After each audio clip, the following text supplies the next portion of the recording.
everybody. Let me see. I'm going to start this out with a little story.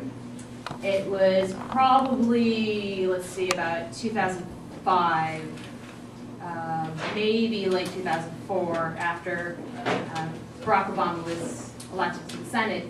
And I was sitting waiting with my daughter, who was about 2 or 3,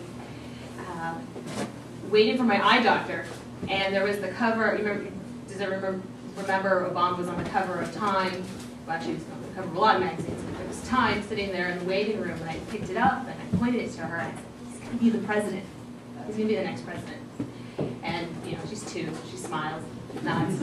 And that said, in the primary, I voted for Hillary Clinton. I chose Hillary Clinton because I chose the candidate I thought that I knew how they were going to betray me.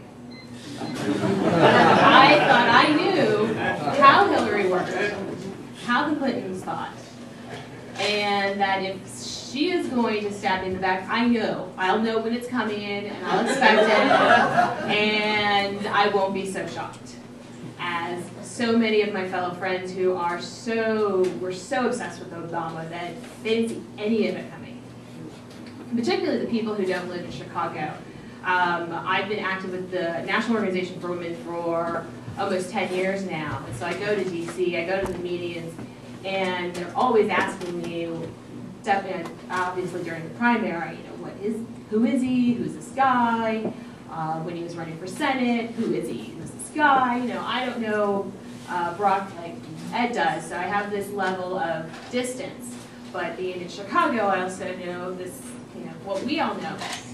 But in 2003 actually, about October, September, I remember this well because my daughter was just a few months old, and I was still nursing.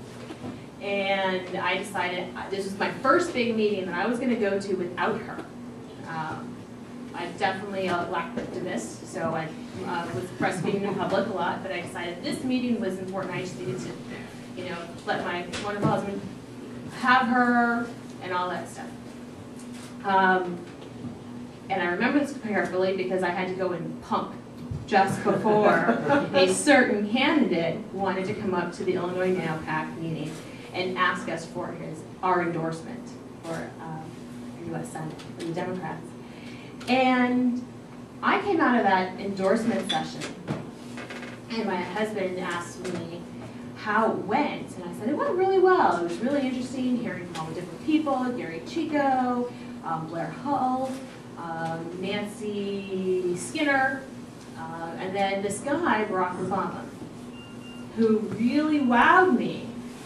But there's just something I don't trust, because I really, and I love the fact that I can tell this story, that I had the privilege to ask him questions about feminist issues, about gay marriage, about getting, overturning DOMA so that same-sex partners could actually get Social Security.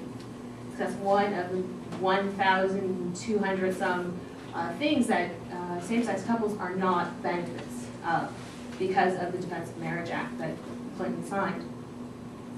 And he really squirmed his way through it, and he said, "I'm not sure if this, you know, if the Social Security system could handle it." It just like he never answered a question, as Ed said, a very good politician does. And then also studying some of the things that he has done really made me realize quickly he's an incrementalist. He's progressive. He may want to get us to that place that we all want to get to, our utopia, but he's going to take the smallest steps possible to get there so not to have a huge wave.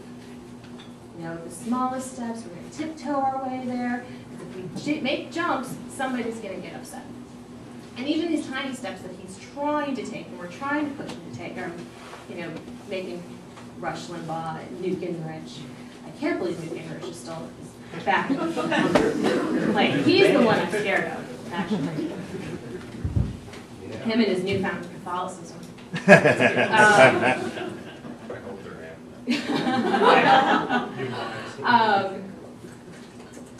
And so that's why I chose Hillary Clinton, because I felt like I could trust her to betray me when I thought she was going to. Even though I do have that love-hate, that wow, Barack Obama is awesome, but he's also reminds me of that guy in high school who drove the awesome car.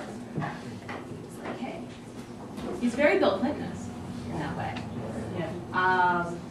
And one of the things I remember about the primary is that there was a press conference, I think almost like a little mini parade, that happened where Obama talked about how many more former Clinton people he had on his campaign than Hillary did. And the press ran with it, and the progressive media ran with it, and the progressive blogs definitely ran with it, as almost like a, fuck you, Hillary. Look, this dude from the South Side has more of your husband's friends on his team than you do. We so suck. When we should have been asking, why the hell does this guy we think is our progressive dream have so many damn people? Right, There you go. And nobody was doing that. And I firmly believe that that progressives were not doing that because progressives were so wrapped up in hating Hillary Clinton. Hating her because she was a Clinton, hating her because she was a woman, and hating her just to hate her. And we continue to hate her. She voted for the war. Yeah, she voted for the war. Yeah. She voted for, I'm not saying there was no reason to hate her. But what I'm saying is that our hatred, that our progressive hatred for her is leached, soaked in sexism, blinded us from the warning sign. That should have been a huge warning for us to be ready for the Obama that we have today, for the Larry Summers, for the Geithers, for all the things that we are now, people are saying, like, whoa, that's not what I voted for. No, that is exactly what you voted for. People were just blinded by this shiny, awesome man in the buffet in his swim trunks. And looking at Hillary Clinton and going, no, I don't think so. And I'm not saying that there weren't reasons. As I said, I knew exactly how Hillary would betray me. She betrayed low-income women with going around and talking about welfare reform.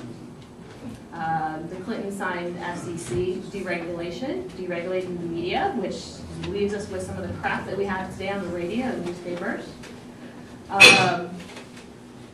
So when we talk about looking for our voices and how do we get them heard, yes, we can definitely go back to the Clintons and say, one of the reasons we don't have the outlets that we want to have is because of what they did.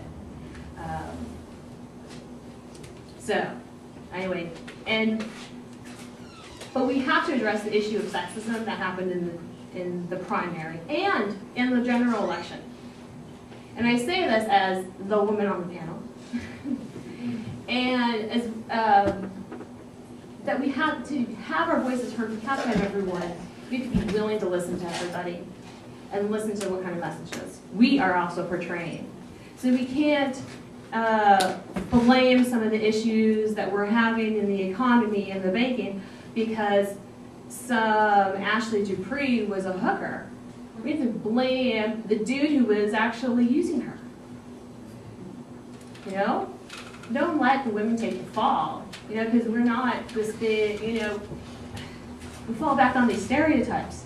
There were some seductress, and as if men have no power of their own to keep their dicks in their pants. And we can't go around and talk about Hillary Clinton as she's some sort of demon succubus. And we definitely can't go around and we can definitely slam Sarah Palin for her stances. But we can't slam her because she looks like a beauty queen or she was a beauty queen.